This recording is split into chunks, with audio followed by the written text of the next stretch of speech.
جی بھائی حکم کریں، آپ ایسے کیوں کہہ رہے ہیں؟ آپ تو جانتے ہیں جب اس کو میں نظر آ رہا ہوں تو یہ ایک سیکنڈ کے لیے مجھ سے دور نہیں ہوتا۔ آپ حکم کریں، مجھے کیا کرنا ہے؟ سیف الرحمن شرمندہ سا ہوتا وجدان کے پاس آیا، جبکہ وجدان تو صرف اسے تنگ کرنے کے لیے بول رہا تھا۔ مجھے کہنا یہ ہے کہ تم سارا دھیان اپنے بیٹے پر دیتے ہو، اپنی بیوی پر بھی دھیان دیا کرو جو ہر وقت میری بیوی سے چپکی رہتی ہے۔ تمہاری نااہلی کی وجہ سے میری بیوی بھی مجھے ٹائم نہیں دیتی، تو اپنی بیوی کو اپنے پاس رکھا کرو۔ جو کب سے کھڑی ہوئی رائما سے باتیں منت جو کب سے کھڑی ہوئی رائما سے باتیں ہانک رہی تھی اور وجدان چاہتا تھا کہ وہ اس کے پاس آ کر بیٹھے۔ آج وہ لوگ استنبول کی ایک بہت ہی مشہور جگہ پر گھومنے آئے تھے، جہاں پر مال کے ساتھ ہی بہت زبردست جھولوں کی سوئمنگ کا بھی انتظام تھا۔ ایسے میں سب اپنی اپنی بیویوں کو اپنے ساتھ چاہتے تھے، مگر یہ اسپیشل پلیس تھا۔ منت اور رائما جو کب سے آپس میں کھڑی ہوئی وہاں کی باتیں کیے جا رہی تھی، تنگ آ کر وجدان نے سیف الرحمن کو آواز دی، جی سر میں ابھی اپنی بیوی کو اپنے ساتھ بزی کر لیتا ہوں اور بی بی جی کو آپ کے پاس بھیجتا ہوں۔ سیف الرحمن کی ہنسی چھوٹ گئی تھی، بڑی مہربانی ہوگی۔ جاتے ہوئے سیف الرحمن کو وجدان نے پیچھے سے کہا، بی بی جی آپ کو بھائی بلا رہے ہیں اور رائما تم میرے ساتھ آؤ، میں تمہیں کچھ دکھاتا ہوں۔ سیف الرحمن رائما کو لے کر جھولوں کی جانب چل پڑا۔ رائما کو جھولوں کا کافی شوق تھا، تو اسے بزی رکھنے کا یہ سب سے بہترین علاج تھا۔ جی آپ نے مجھے بلایا؟ منت وجدان کے پاس بیٹھتے ہوئے بولی، جو اپنی دونوں بیٹیوں کو بٹھا کر آئس کریم کھلا رہا تھا۔ جی میں نے کہا اگر میم آپ کے پاس اگر تھوڑا سا ٹائم ہے تو ہمارے پاس بھی بیٹھ جاؤ۔ تنزیہ مسکراتے ہوئے کہا، وجہ کیسی بات ہوئی، میرا تو سارا ٹائم آپ کے لیے ہے، آپ حکم کریں۔ اب منت کون سا پہلے جیسی رہ گئی تھی، وہ بھی وجدان کی باتوں کا مفہوم بھی سمجھتی تھی اور جواب بھی دینا آ گیا تھا۔ وجدان کی محبت نے منت کو پوری طرح سے بدل دیا تھا۔ حکم تو ہے کہ اگر کس مل جاتی تو ایسا کچھ نہیں ہونے والا۔ اگر سرگوشی میں بولی ہوئی بات پر منت ہنستے ہوئے بولی، وہ بھی جانتا تھا کہ ایسا کچھ نہیں ہو سکتا، پوری فیملی یہاں پر موجود ہے، تو ایسے میں اس طرح کی حرکت تو وہ کبھی نہیں کر سکتا تھا۔ بس مذاق ہی مذاق میں بول کر دونوں ہنس دیے تھے۔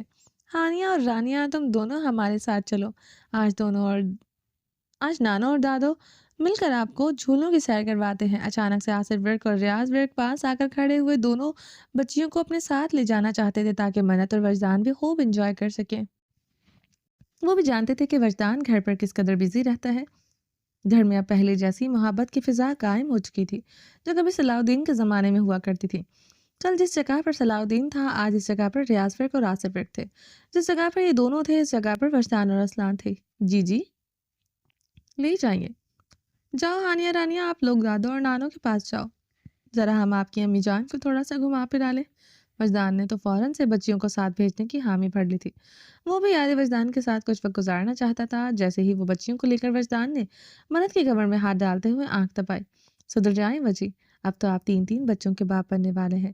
منت نے اپنے بڑے ہوئے پیٹ کی جانب اشارہ کیا۔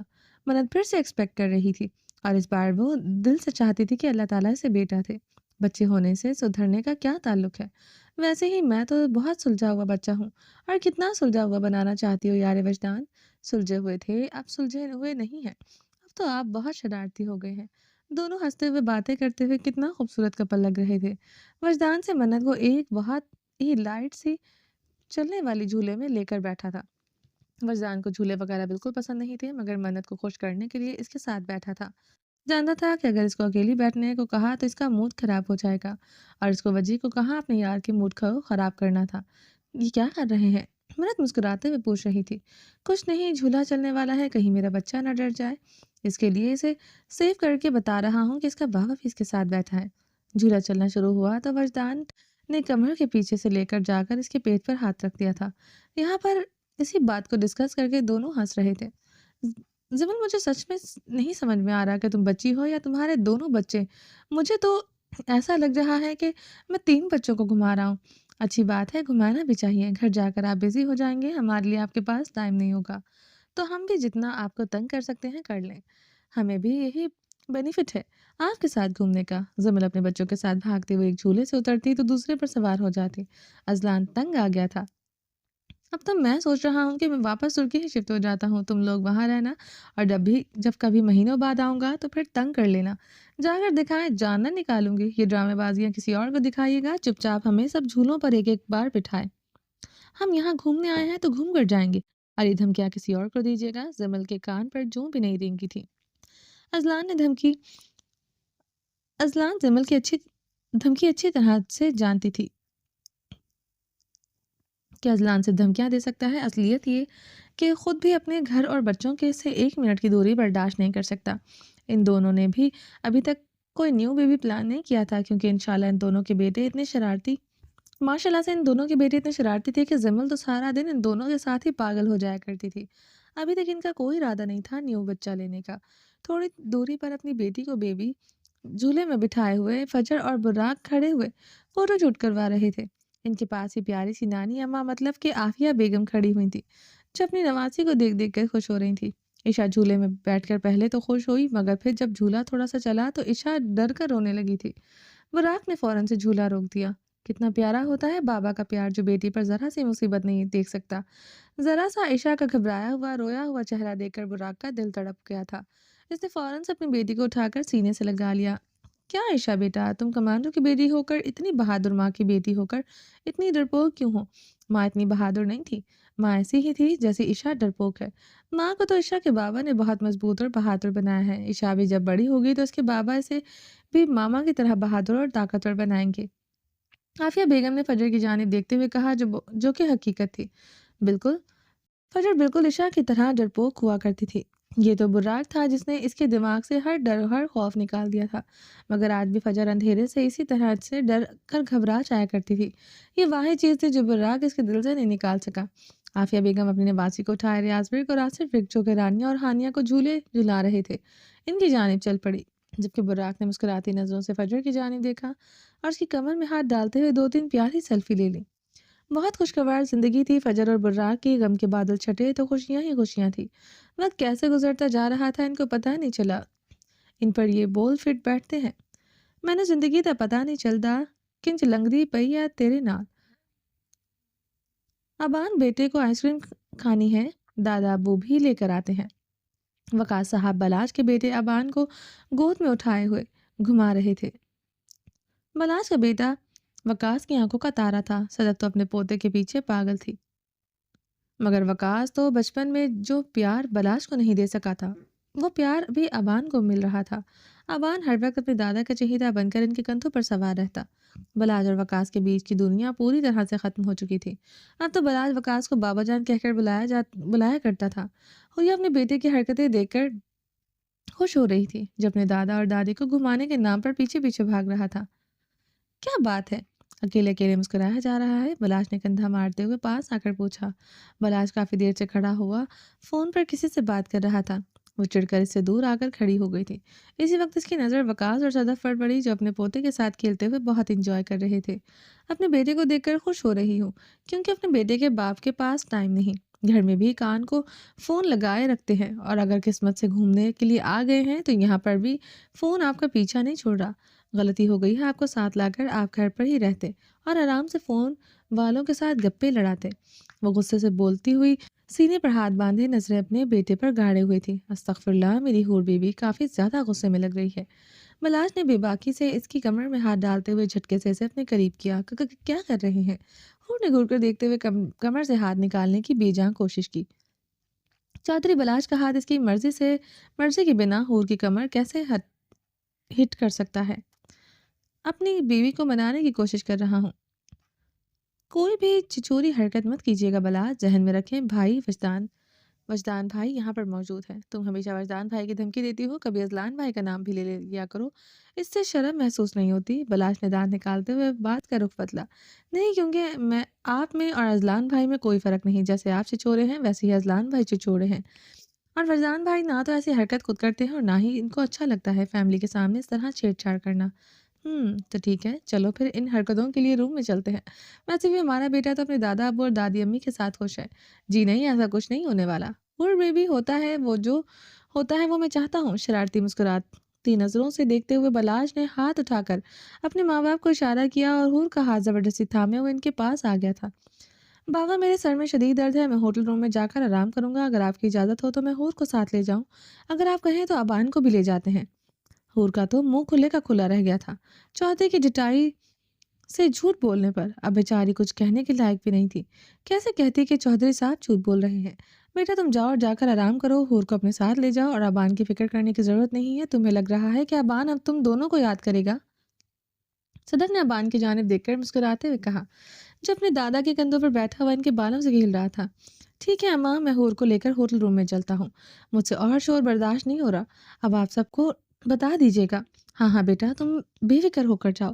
بلاج سر پر ہاتھ رکھ کر ایسے پریزنٹ کروا رہا تھا جیسے سچ میں بہت شدید درد ہو رہا ہو۔ حور کا ہاتھ تھامے ہوئے نظروں سے گھورتی ہوئی حور کو لیے وہ گاڑی میں آ کر بیٹھ چکا تھا۔ بلاج، آپ کو شرم نہیں آتی جھوٹ بولتے ہوئے؟ حور نے جھٹکے سے ہاتھ کو چھڑواتے ہوئے غصے سے کہا۔ حور ابھی گھومنا چاہتی تھی اور بلاج کے ساتھ، مگر یہاں تو سارا کیس الٹا ہو گیا تھا۔ اور بیبی زندگی کے اتنے سال میرے ساتھ گزارنے کے بعد تمہیں پتہ ہونا چاہیے کہ بلاج اور شرم ایک ساتھ نہیں رہ سکتے، ہماری آپس میں نہیں بنتی۔ دانت نکالتے ہوئے بغیر ارد گرد کا لحاظ کیے حور کے چہرے پر چکار لبوں کی جو اسی ذائقہ کچھ لمحوں کے لیے گلے میں اتارتا ہوا حور کے جھٹپٹاتے وجود کو چھوڑ کر واپس اسٹیئرنگ پر ہاتھ رکھے ہوئے ہوٹل کی جانب چل پڑا۔ حور کو ہوٹل جانے کے بعد حالات بھی کچھ زیادہ اچھے نہیں نظر آ رہے تھے۔ اصل مزے تو پچھلے 4 دن سے بلاج کر رہا تھا۔ ابان تو اپنے دادا دادی کے ساتھ سو جاتا اور بلاج کے خوب مزے تھے، اور حور کی جان کو اس نے مشکل کر رکھا تھا۔ وکیل صاحبہ آ جاؤ، ہم بھی چلتے ہیں۔ کہا مجھے نہیں، ابھی نہیں جانا، میں تو ابھی خوب گھوموں گی، پھر ہوٹل چلیں گے۔ پری جو حماد کے ساتھ خوب گھومنے کے بعد شاپنگ بھی کر رہی تھی، حماد کا اچانک سے بدلتا ہوا پلان سن کر اٹل سے جواب دیتے ہوئے بولی، پری تمہیں بیوی چاہیے مگر اس وقت مجھے شاپنگ کرنی ہے۔ پری شاپنگ تو بعد میں بھی ہو سکتی ہے، مگر میرا ابھی پورا موڈ ہے کہ میں اتنا رومانس کروں کہ تمہارے ساتھ کہ آج تو پکا بیبی لانے کا پلان کامیاب ہو جانا چاہیے۔ وہ اس کے کندھے پر جھک کر آہستہ سے کہتے ہوئے پری کا ہاتھ پکڑے مال سے باہر لے آیا تھا۔ یہاں پر سب فیملی کے لوگ ایک ہی جگہ پر گھوم رہے تھے، مگر جس کا جہاں دل چاہ رہا تھا، کوئی گھوم رہا تھا، کوئی جھولے لے رہا تھا تو کوئی آئس کریم کھا رہا تھا۔ سب اپنی مرضی سے گھوم پھر رہے تھے، کسی پر کوئی پابندی عائد نہیں تھی۔ سب ایک دوسرے کے ساتھ فون پر ٹچ تھے، جس کو بھی ایک دوسرے سے ملنا یا بات کرنی ہو تو وہ ایک دوسرے کو فون پر بلا سکتے تھے۔ اصل میں حماد نے بلاج اور حریہ کو ہوٹل روم جاتے ہوئے دیکھ لیا تھا۔ بلاج اور حماد کی بہت اچھی دوستی ہو چکی تھی، اس لیے اب چودھری بلاج استنبول کے ہوٹل میں رومانٹک نائٹ کے مزے اڑائے اور حماد پیچھے رہ جائے، ایسا تو کبھی نہیں ہو سکتا تھا۔ حماد پری کی مرضی کے بغیر اس سے زبردستی ہوٹل روم میں لے آیا تھا۔ مجھے آپ پر اس وقت اتنا غصہ آ رہا ہے کہ میرا دل چاہتا ہے کہ میں آپ کا خون کر دوں، پری روم میں لے آتے ہی چلائی تھی۔ سارا راستہ بھی اس نے جھگڑا کرتے ہوئے گزارا تھا۔ کرو خون، میں تو چاہتی ہوں کہ کاٹو کھاؤ مجھے۔